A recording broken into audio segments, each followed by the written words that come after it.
Shalom, selamat pagi Bapak Ibu yang terkasih di dalam Yesus. Pagi ini kita kembali di dalam renungan pagi. Kita akan belajar bersama-sama dengan sebuah tema, jangan pernah mengambil hak Tuhan. Nah, mari kita akan membaca sebagai ayat pembuka di dalam Injil Yohanes pasal 2 ayat yang ke-18. Demikianlah firman Tuhan. Orang-orang Yahudi menantang Yesus, katanya, "Tanda apakah dapat engkau tunjukkan kepada kami bahwa engkau berhak bertindak demikian?" Saudara, apa yang baru saja kita baca ini merupakan sebuah bentuk kegeraman daripada orang-orang Yahudi karena mereka merasa tidak terima, saudara, atas apa yang Yesus lakukan di pelataran Bait Allah pada waktu itu. Dan mereka meminta tanda apa yang menjadi hak daripada Yesus. Kenapa Tuhan Yesus dengan seenaknya mengusir para pedagang merpati dan lain-lainnya di pelataran Bait Allah pada waktu itu? Tentu kita tahu bagaimana pada waktu itu Bait Allah seharusnya tidak diperbolehkan untuk menjadi tempat bagaimana orang-orang Yahudi, para pedagang itu berjualan di sana. Maka Yesus sangat marah melihat apa yang mereka lakukan. Nah, saudara, dari sini kita bisa melihat bagaimana ada bagian atau ada yang menjadi hak daripada Tuhan. Dan ini yang harus kita sadari. Dan pagi ini saya tidak akan membahas akan topik ini atau kisah Yesus di pelataran Bait Allah.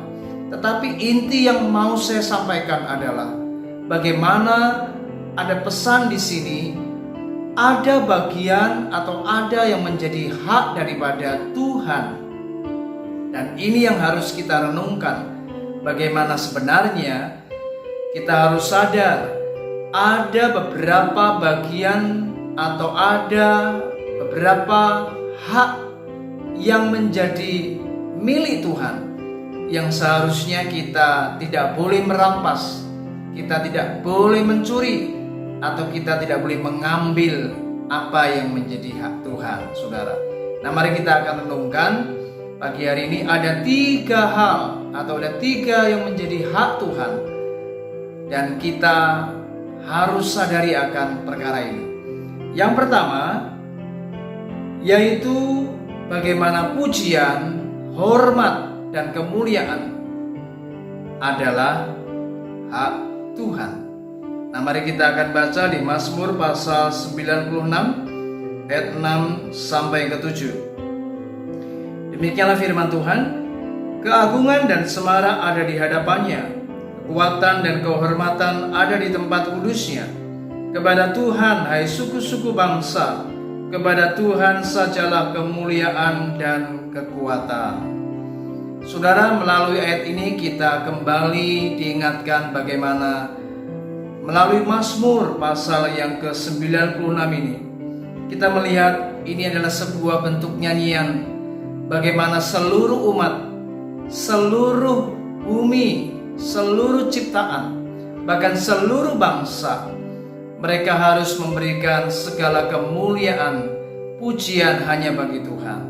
Saudara, dari sini kita bisa melihat bagaimana sebenarnya pujian, hormat, dan kemuliaan adalah hak Tuhan.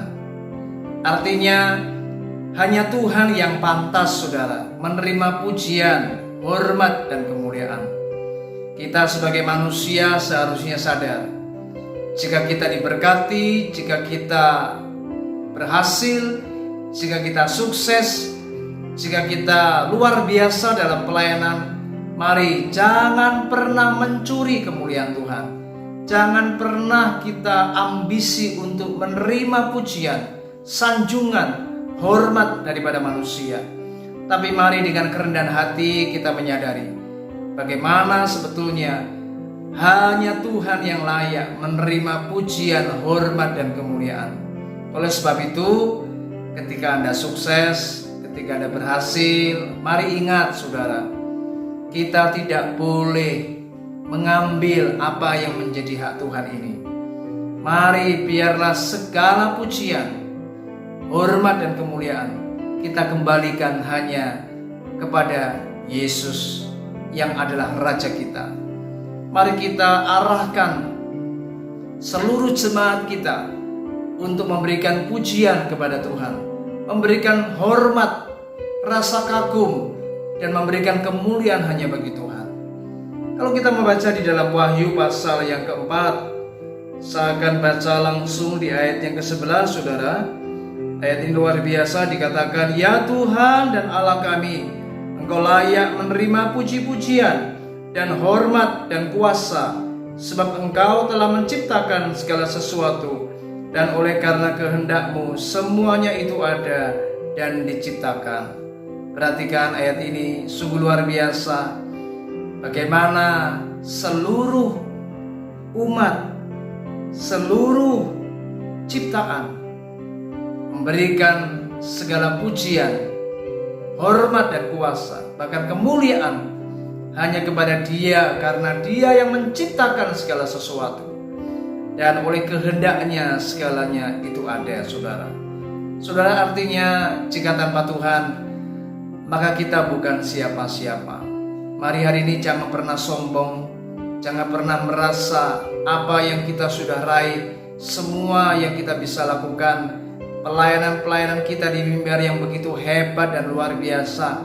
Ingat, itu bukan karena kehebatan kita, tetapi semata-mata kasih karunia Tuhan. Bagaimana Tuhan yang mengurapi, menyertai kita. Jika tanpa Dia kita bukan apa-apa, saudara. Oleh sebab itu mari rendah hatilah. Mari biarlah segala pujian, hormat, dan kemuliaan hanya bagi Tuhan. Mari jangan pernah ambil akan poin yang pertama ini, saudara. Biarlah kita kembalikan semuanya. Biarlah semuanya memuji, memuliakan nama Tuhan. Dan biar Dia yang ditinggikan, dan bukan nama kita yang diagungkan. Nama Tuhan yang dipermuliakan. Yang kedua, saudara, bagaimana pembalasan adalah hak Tuhan. Ya, mari kita akan membaca di dalam surat Roma pasal 12 ayat 17 sampai 19. Demikianlah firman Tuhan, "Janganlah membalas kejahatan dengan kejahatan. Lakukanlah apa yang baik bagi semua orang. Sedapat-dapatnya kalau hal itu bergantung padamu, hiduplah dalam perdamaian dengan semua orang. Saudara-saudaraku yang kekasih, janganlah kamu sendiri menuntut pembalasan, tetapi berilah tempat kepada murka Allah, sebab ada tertulis, pembalasan itu adalah hakku, akulah yang akan menuntut pembalasan, firman Tuhan." Jelas sekali di dalam ayat ini Rasul Paulus di dalam surat Roma pasal yang ke-12 ini mengajar kepada kita bagaimana kita tidak diperbolehkan membalas kejahatan dengan kejahatan. Jadi ketika kita diperlakukan oleh orang lain yang berlaku jahat kepada kita, mungkin kita dihina, mungkin kita difitnah, mungkin kita diperlakukan yang tidak baik, saudara. Mari ingat Bapak Ibu, segala perlakuan yang jahat, apapun yang tidak baik, mari kita tidak boleh membalas kejahatan dengan kejahatan. Siapapun yang menjadi musuh kita, mari kita justru harus membalas kejahatan mereka dengan kebaikan. Ya, jadi ini yang diperbolehkan. Kita boleh membalas, tapi membalas kejahatan dengan kebaikan, bukan sebaliknya. Mengapa? Karena Tuhan tidak pernah mengajar kita untuk membalas musuh kita dengan kejahatan. Tuhan mengajar kita untuk berdoa bagi musuh kita. Tuhan mengajar kepada kita untuk kita mengampuni musuh-musuh kita. Oleh sebab itu, mari ingat yang kedua ini, saudara. Jangan pernah mengambil apa yang menjadi hak Tuhan ini. yaitu apa? Pembalasan itu hak Tuhan. Jadi kita sebagai manusia, kita sebagai umat Tuhan tidak berhak untuk membalas kejahatan orang-orang yang melakukan kejahatan kepada kita. Tapi biarlah itu akan dilakukan oleh Tuhan. Tuhan yang akan membalas setiap perbuatan mereka. Oleh sebab itu Bapak Ibu, mari hari ini tidak ada alasan untuk kita tidak menerima perlakuan-perlakuan yang jahat seperti ini. Kita harus belajar ikhlas. Kita harus belajar rela. Kita harus belajar tetap bersuka cita. Sekalipun kita mengalami perlakuan-perlakuan yang tidak menyenangkan. Tapi ingat, ada sepasang mata, yaitu mata Tuhan yang melihat. Jika kita benar, jika kita tidak melakukan kesalahan, mari percayalah, Tuhan akan menjadi pembela kita. Tuhan yang akan membalas setiap perbuatan para musuh kita. Bagian kita adalah berdoa. Bagian kita mengampuni. Bagian kita memberkati para musuh kita. Tapi ingat, ada bagian Tuhan yang tidak boleh kita ambil, yang tidak boleh kita intervensi, yaitu pembalasan. Itu mutlak milik Tuhan. Biarkan Tuhan yang bekerja. Biarkan Tuhan yang beracara atas orang-orang yang telah melukai kita.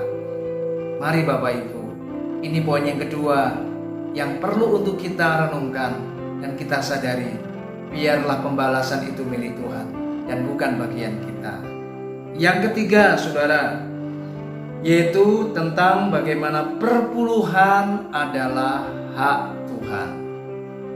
Mari kita lihat Maliaki pasal 3 ayat 10-11. Bawalah seluruh persembahan persepuluhan itu ke dalam rumah perbendaharaan, supaya ada persediaan makanan di rumahku. Dan ujilah aku, firman Tuhan semesta alam, apakah aku tidak membukakan bagimu tingkap-tingkap langit dan mencurahkan berkat kepadamu sampai berkelimpahan? Aku akan menghardik bagimu belalang pelahap, supaya jangan dihabisinya hasil tanahmu, dan supaya jangan pohon anggur di padang tidak berbuah bagimu. Firman Tuhan semesta alam. Dari kitab Maliaki pasal 3 ini jelas kita kembali diingatkan bagaimana konteksnya pada waktu itu umat Allah mengabaikan akan perkara ini, yaitu tentang perpuluhan yang seharusnya dikembalikan di rumah Allah atau di bait Allah. Karena mereka harus mengerti bagaimana persepuluhan itu milik Tuhan. Nah, bagaimana dengan kita hari ini? Sudahkah kita mengembalikan persepuluhan yang menjadi milik Tuhan ini, Bapak Ibu? Ingat, apapun yang sudah kita terima, berapapun hasil usaha yang kita sudah capai, ingat bahwa semua yang kita bisa miliki itu berasal dari Tuhan. Kerja keras kita, usaha kita, jika tidak ada penyertaan Tuhan, maka semuanya akan sia-sia, saudara. Berapapun hebatnya saudara, berapapun titel kita, berapapun keahlian, kecanggihan kita, alat-alat kita mungkin yang luar biasa, jika tidak ada penyertaan Tuhan, semuanya akan sia-sia. Oleh sebab itu mari hari ini sadarilah, semua keberhasilan usaha, dagang kita, pelayanan kita, semua berkat-berkat yang kita telah terima, ingat, jangan lupa ada yang menjadi hak Tuhan, yaitu kembalikanlah persepuluhan. Artinya Tuhan hanya minta 1/10 dari kita. Mari kembalikan itu di rumah Allah, biar itu dikelola oleh siapa yang berhak, siapa yang akan mengelola akan keuangan itu. Bagian kita hanya taat, saudara.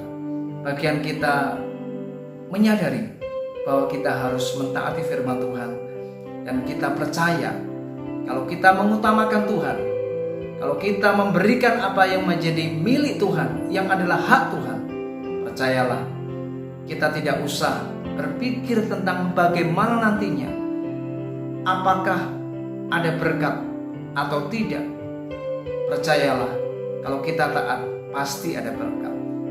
Percayalah, jangan pernah khawatir, sebab ketika kita taat, kita berkata, Tuhan akan membukakan tingkap-tingkap langit, dan itu akan dibukakan.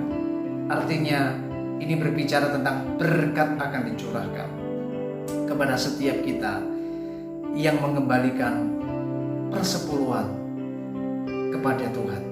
Saudara, mari hari ini ingat, apa yang menjadi milik Tuhan jangan kita ambil, jangan kita curi, saudara. Karena kalau kita membaca di teks aslinya, ketika kita tidak mengembalikan persepuluhan, maka kita disebut pencuri, saudara.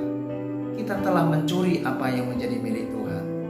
Saudara, mari, jika Anda sudah diberkati, ingat, kepada siapa Anda sudah diberkati. Bukankah Tuhan yang memberkati kita?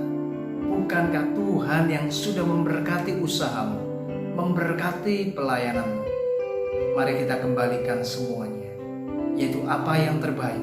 Kita berikan segala persembahan kita, yaitu persepuluhan kita kepada Tuhan. Dan saya percaya Anda pasti akan diberkati Tuhan. Kita tidak akan pernah kekurangan.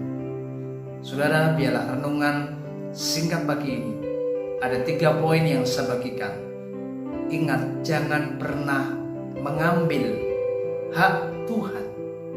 Yang pertama, biarlah pujian, hormat, kemuliaan kita berikan hanya kepada Tuhan, sebab itu adalah hak Tuhan. Yang kedua, pembalasan itu hak Tuhan. Jangan kita membalas kejahatan dengan kejahatan. Bagian kita adalah lakukan yang baik. Biarlah pembalasan itu Tuhan yang akan lakukan. Yang ketiga, ingat, persepuluhan adalah hak Tuhan. Artinya itu milik Tuhan. Kita kembalikan ke rumah Allah. Dan biarlah itu dikelola oleh orang-orang yang memiliki kepentingan untuk mengurus keuangan akan persepuluhan tersebut. Dan kita percaya, kalau kita taat, kita benar-benar takut akan Tuhan, hidup kita pasti diberkati. Puji Tuhan. Kiranya renungan ini memberkati kita. Shalom, Tuhan Yesus memberkati kita semua.